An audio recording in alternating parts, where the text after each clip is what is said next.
So my name is Ignatius Hu. I'm at the University of California, Irvine. I thank Dr. Corey Langer for inviting me again for this now virtual symposium. I have two talks today. My first talk is ALK, a rare fusion, yet so many options. So this is the title that Dr. Corey assigned to me, and Dr. Corey Langer assigned to me. And that was true probably before ESMO, but after ESMO, I think I'll let you decide whether this is whether we have a winner among all the ALK inhibitors. This is my disclosure. I do own the Turning Point Therapeutics stock ownership. So I will start with,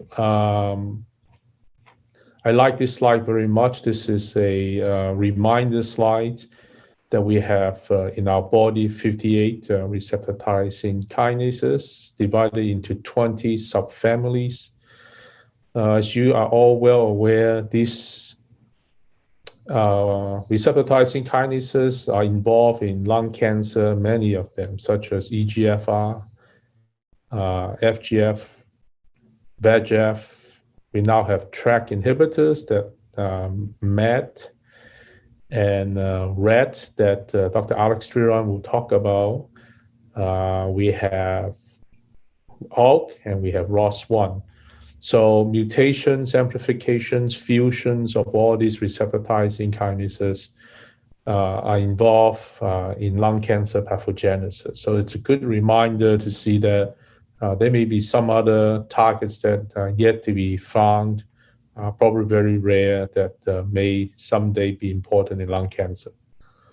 So this talk will concentrate on ALK. It has its own family. And just go back in time, the rearrangement of the anaplastic lymphoma kinase in non-small cell lung cancer was reported by Professor Mano's group in Nature 2007. They did a very elegant experiment to show that the EML4 ALK is a transforming protein in mice, and it's very similar to the original anaplastic lymphoma kinase found in the lymphoma, the NPM-ALK. Just to remind everybody that the cell signaling technology company also, about 2 months later, reported the discovery of ALK fusions in non-small cell lung cancer. They did a phosphotyrosine kinase screen and found out that ALK fusions. It is important for this paper because in the same paper, they also identified ROS1 fusions. That was also in 2007. About 2 months later. So we'll say two groups simultaneously discovered the ALK fusions in lung cancer. Professor Mano's group has a lot more elegant experiment, but nonetheless, I would mention two groups because it's important. When I read a lot of literature, they cite only one group, and I think it's credit for both groups. So this is the pie chart in 2017 from Memorial. So this is their own internal data looking at the impact screening. ALK fusions in their case series is a little bit lower than reported in literature. You know, the range reported in literature range from 3% to 8%. And I think there's some selection bias in the Memorial series, because I think if patients are ALK or EGFR positive, they'll probably not get into the impact system. But nevertheless, this is the pie chart that's one of the most comprehensive. ALK fusions, it's not that rare. If you look at the literature now, there's lots of papers coming out from Asia. So I think it's I'm biased towards a higher range to the 8% percentage. Before we delve into the what is the best treatment, all positive non-small cell lung cancer patients survive very long, especially if you can be able to sequence them from one to the other. next generation ALK inhibitors. This is a French retrospective analysis showing that the ALK positive non-small cell lung cancer patients, the median survival is 89.6 months. So that's about more than 7 years, 7.5 years, and that's just from one to the other. And even if you don't have the second generation, they do very well. Median survival is 28 months for lung cancer patients. And even if you don't do, when you don't treat them, that was a long time ago, 10 years ago, if they only had Grizztinib, they still do very well with 19.6 months overall survival. So when you see an ALK positive non-small cell lung cancer patients, you're looking at hopefully goal is at least 7.5 was in 2018. So hopefully we can push it to 10 years. And with that, we have to be very careful and judicious use, and also smart use of the ALK inhibitors. This is the Colorado group, their own series.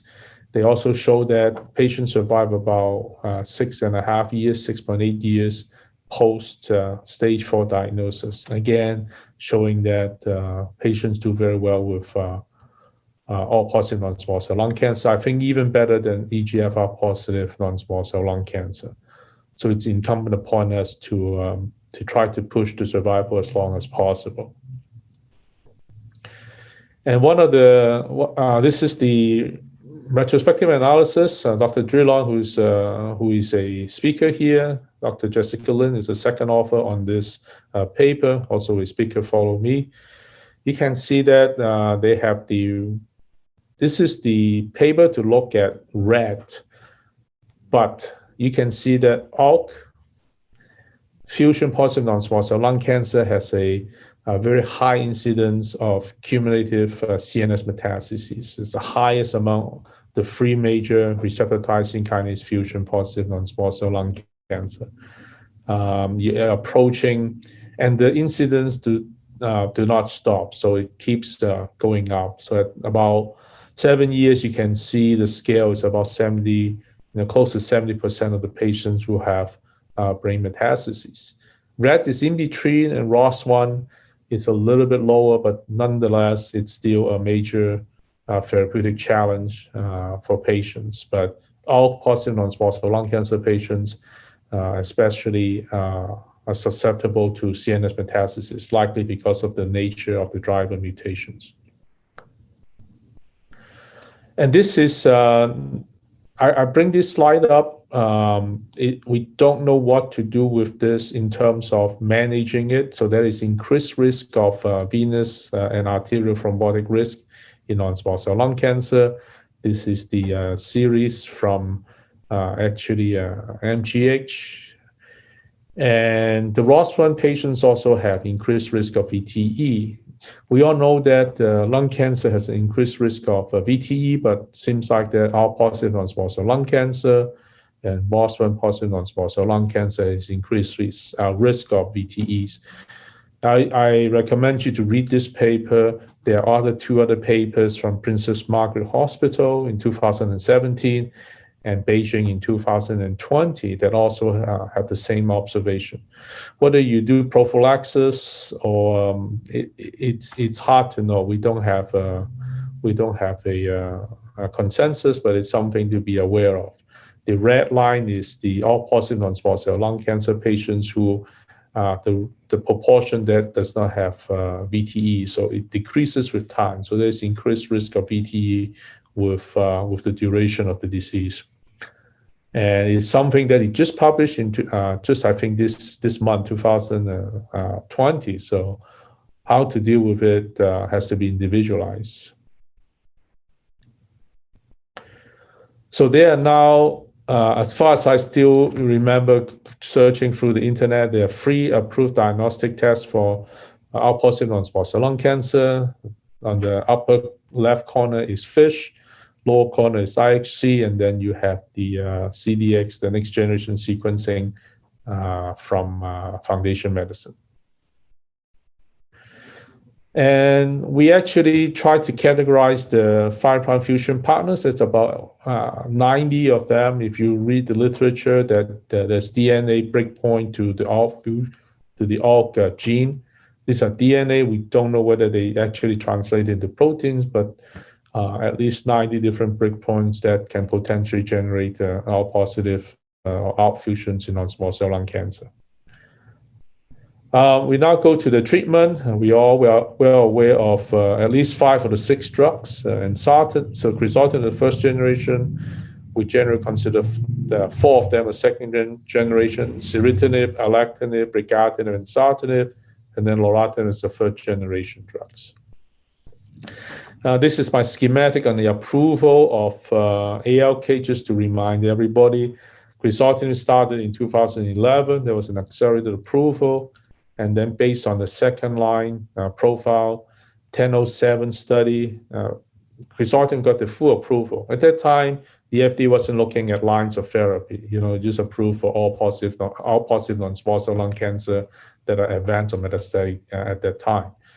Subsequently, Ceritinib was approved based on the SEN1 in 2014, and then Alectinib based on phase 2 study in 2015.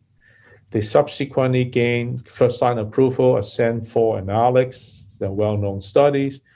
And at the same year, Brigatinib got the second-line approval post-Grizztinib in 2017. And then in 2018, Loratonib got approval for Grizztinib and one more ALK inhibitor, post-Ceritinib or post-Alectinib. And then Brigatinib just recently, in May, got the first-line approval based on the ALTO-1L. And then we know in the world lung that Ensartinib, EXALT-3, was better than Grizztinib, and the Crown study from ESMO, just, I think, 2 weeks ago, also had a significant improvement in the PFS. And we'll go over some of all of this study. So this is the timeline. In the beginning, there was no lines of therapy, and with the subsequent development of ALK inhibitors, there are different lines of therapies. So here are the studies I just mentioned. Again, the red line is to separate the first 2 studies are against chemotherapy. The last 4 study against Grizztinib. This is a better table to look at how the diagnostic tests are being done. So the FISH or IHC, ALTO-1L is local, EXALT-3 is local, and Crown is also local, but has to be IHC. 2 of the studies allow prior chemotherapy, ALTO-1L and EXALT-3. That's the Ensartinib study. Crossover in the Grizztinib comparison error, it's only ALTO-1L is the only one that allows crossover. Brain metastases, these are the actual percentage of the patients with brain metastases in the randomized study. So I will do the case presentation to try to just pinpoint some of the characteristics that you may want to look for in the clinical trials. So I have 5 cases. Questions, I'm an easy grader. You can do Alectinib, it's approved for this indication. Brigatinib, I miss out Ceritinib because I think for all intents and purposes, it's Alectinib, Brigatinib at this stage in the United States. Loratinib is not approved for first-line treatment, and Sartinib is not approved in the US yet. Should be soon. So I'll just use one case, pretty straightforward, IHC positive, no brain mets. And here is the plot I made based on the Crown study. And you can see the hazard ratio. I've been accused of looking at PFS and not the hazard ratio. So this is the hazard ratio. The top line are the independent review committee determined hazard ratios. So if you look at that, Crown has the lowest hazard ratio, 0.28. If you look at the investigator assess or give the benefit, Crown still has the best 0.21. And so that's the data. If you look at patients with no brain mets, the hazard ratio for Crown is 0.32. And I was able to look at the forest plot or the subgroup analysis from all the other studies. EXALT-3 is 0.4 that was presented in World Lung. Just so I think in August, I guess it's so the time stands still, but Crohn is 0.32. And this is from the slides at Crohn. You can see that Lauratonib seems to control the brain metastasis very well. This is intracranial time. It's almost a flat line for Loratinib versus Grizztinib. So that's a pretty impressive all the way to 33 months. And as we showed before, the cumulative incidence of CNS metastasis is pretty high with time in the all-positive non-small cell lung cancer.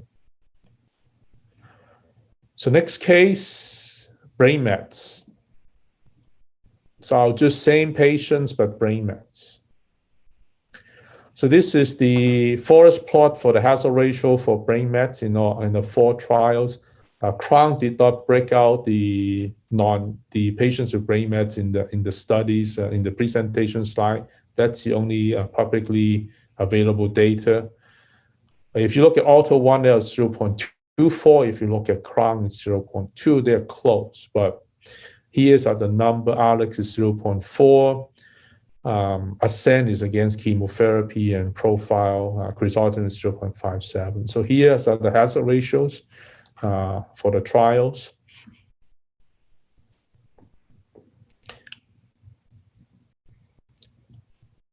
Let's look at the third case. Same patient, but happens to have a double positive test. Don't ask me why, but I'm trying to make a point here is that here is the profile 1014, the frontline study of Grizztinib. You can see that the Pfizer did a retrospective analysis of all the FISH positive results. You can, with an IHC, you can see in the total area, about 15% of the patients are IHC negative, even by central lab. FISH positive, IHC negative. That's the Pfizer's retrospective analysis. And if you look at this, a double positive test has a lower hazard ratio, so they do respond better to, I think, the second generation ALK inhibitors,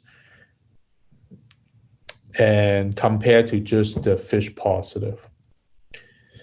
Alex, in the study, also the paper is coming out. It was presented by Tony Mock 3 years ago in Yokohama, but the paper is coming out, and you see the similar results. So IHC entry criteria to Alex is IHC positive by central lab, and they retrospectively look at the FISH status, and about 13% of them are IHC positive, FISH negative. Then if you look at the results, again, if you are double positive, your hazard ratio is improved 0.4. So the second generation ALK inhibitors do better if you're double positive. Because one of the reasons about J-ALEX in the beginning was that people say they had 2 tests to confirm the positivity. So here is the EXALT-3 results. EXALT-3 is locally determined test for entry for the intention to treat population.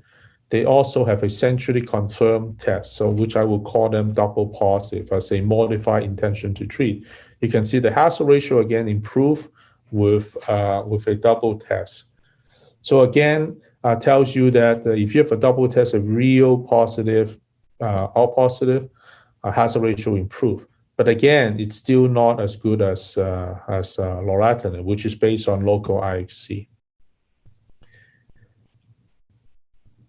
Variant free. So we do a lot of next generation sequencing now for determination of our positivity. Just to remind everybody, sometimes the report does not tell you what variant it is. It just tells you the exon breakpoint. And so here, the shorter exon 6, 1 to 6 is variant free. Variant 1 is intermediate, 1 to 13. The longest or the largest fusion is 1 to 20, it's EML4. We look at variant-free and variant-1 because those are the two most common. It all started when Dr. Yoshida in 2016 showed that variant-1 had a better outcome to Grizztinib. And this is Dr. Jessica Lin's JCO paper showing that variant-free may be more resistant and generate more resistant mutations, G1202R. Here is the analysis of variant for the two study, ALK and ALTO1L. ALTO1L is a ASCO abstract by Ross Cambridge. ALK is a JTO paper. It's a little bit harder to see, but I'm looking at overall response rate. You can see the variant-1 with Grizztinib slightly better than variant-free. And if you look at the second generation ALK inhibitors, they are higher than variant-1 and 3, with the exception of the Brigatinib. If you look at the progression-free survival, not much difference between variant-1, 2, and 3 for Grizztinib, but the for variant-1, the PFS is not rich. Variant-2 does very poorly to a second generation, and variant-3 does very well, but not as well as even the variant-1. So there is some differences in the variants in terms of response. And Sartanib, we don't know the data, and Prang, I think it's pending, because the central lab is IXC. Is very, they will have to do a retrospective molecular profiling of the actual tumors to know that, because IXC will not tell you which variant it is. And here is the paper from Leona Horn and Christine Lovely, looking at both the heat map for variant-1 and variant-3. You see that Loratinib has the most green, and then variant-3, you get a little bit more darker area or more hotter area that are resistant to some of the second generation ALK inhibitors. So this is an excellent paper. It is under the Ensartanib, but within that there is a very nice graph that shows the heat map, both variant-1 and variant-3. So the last one is Asian female, pretty standard, no brain mets. Why do I show that? Because a little bit surprising is Crohn, the hazard ratio is 0.47, ALTO1L is 0.38. XOL3 has not shown the forest plot at the presentation, so I don't know, but hopefully we'll look at it at the subsequent publication. So these are the hazard ratios, so you can contemplate and then think about that. But these are, the kind of the scenario I want to throw in to see, look at some of the comparisons with different characteristics. Now, this is the most common use, I would say. You start with Alectinib, you go to Loratinib. This is an FDA-approved sequence, so I'm not advocating off-label use. And here is the data for the Loratinib approval. You can see that with more and more ALK inhibitors, the PFS had decreased. The first cohort is just TKI naive. The second cohort is the Grizztinib only, and then the other subsequent ones are either at least one prior second generation ALK inhibitors. So even as good as Loratinib is, if it has gone through a second generation, you do have already underlying resistance mechanism, and makes even the most potent drug maybe not as durable. This is our own retrospective analysis by my colleague, Dr. Viola Zhu, looking at the expanded access and the compassionate use program. And you can see that, again, the PFS mirrors what was the prospective study. With more TKI exposure, the PFS is drops for Loratinib. In our limited series for patients who are post-second generation ALK inhibitors, the PFS for Loratinib is 9.2 months. So it does as well as the phase 2 study published in Lancet Oncology. So this paper is in JCO, also I think coming out in September of this year. Again, this is from Dr. Alice Shaw's group at MGH. The lesson is that if you go sequential, you develop more and more resistant mutations to a point where Loratinib will, it sets up Loratinib for more resistant mutations and a quicker loss of their function.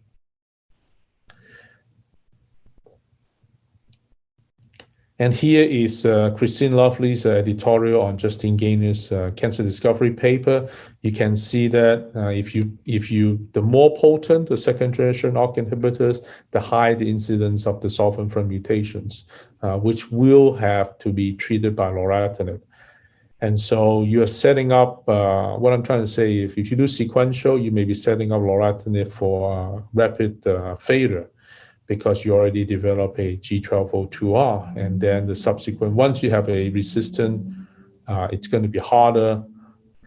Here is the in vitro data using a G1202R as a backbone, variant-free, and then you do in vitro mutagenesis under Loratinib, high concentration Loratinib, you are very easy to generate double mutations. So sequential use may set up for a quicker failure for Loratinib with PFS is only about between 6 to 9 months, depending on the series, whether it's prospective or retrospective. So what do you do if you encounter this situation? Dr. Jessica Lin and Memorial and us had a retrospective analysis looking at whether you just switch to chemo alone or add or continue the ALK plus chemo. I always continue chemo with ALK. It's been actually tolerable, but here you have a better, these are not head-to-head comparison, but just superimpose of two retrospective series of patients, but still you can see the median PFS it's better with continuing the TKI and adding chemo rather than switching to chemo alone and not continuing the TKI. Here is a paper to the practical, like the Cliff's Notes of managing Loratinib side effects by Dr. Nagasaka in the critical review of oncology hematology. This is an open access journal and a paper. Look at hypercholesterolemia, but the cognitive effect, it can be visual hallucination, auditory, olfactory, slow speech, how to manage it. As long as the patient is aware, it's not, it's easy to manage. You can dose reduce or dose hold, but as long as you're aware, both the provider and the patients. Similar here, you can have sleep terrors. You could be dreaming and kicking your partners when you're sleeping. You can have impulse control problems. You could say bad things in front of your supervisor, so you need to be careful. There are some personality changes that you don't recognize your spouse, but that's mostly happens in elderly patients who have prior radiation to the brain, and then you have some of the others. And so this is the setting, and very detailed. I think those are the 12 that as long as you are aware, the patient is aware, it's much easier to manage with dose reduction and dose modifications. So I recommend you to download this. This is an open access. So my conclusion is there are multiple diagnostic tests approved in the US. We like to use NGS now even on liquid biopsies. 90 fusion partners report literature, so it's a pretty diverse. A lot of them are coming from China. The last 50 of the fusion partners are coming out from China. Crown, you may sense my preference, has the lowest hazard ratio overall in patients with brain mets, in patients without brain mets. Paper is coming out in the journal. I'm not supposed to say that, but look out for the paper. And sequential alectinib and Loratinib is probably still the current standard of care. Not that you can't use Brigatinib, but just to, if you use Brigatinib, Loratinib, if you go strictly by the package insert, it's not approved for post-Brigatinib. It's only post-Ceritinib and post-Alectinib. Of course, you can use it. You can give Alectinib, you can give Crizotinib, you can give another one, and you can bypass that. I'm not saying that this is this is the way to use it, but this is what the FDA approval is. Retrospective analysis by Dr. Skillin. Adding chemo to TKI is better. And then the variants, if you're interested, if you think about it, if you have a variant free, you pay a little bit more attention than a variant one. And then, of course, the VTE situations. And then my final slide, I was watching the Monday Night Football, preparing just to correct the slide for the Tuesday taping. Here is my conclusion. So I know most people will still use Loratinib, but Lauratonib is approved, and I want you to think about that. I think what would you do if you have the situation now in 2020 October? Who would you pick? And I'll end here. Thank you very much.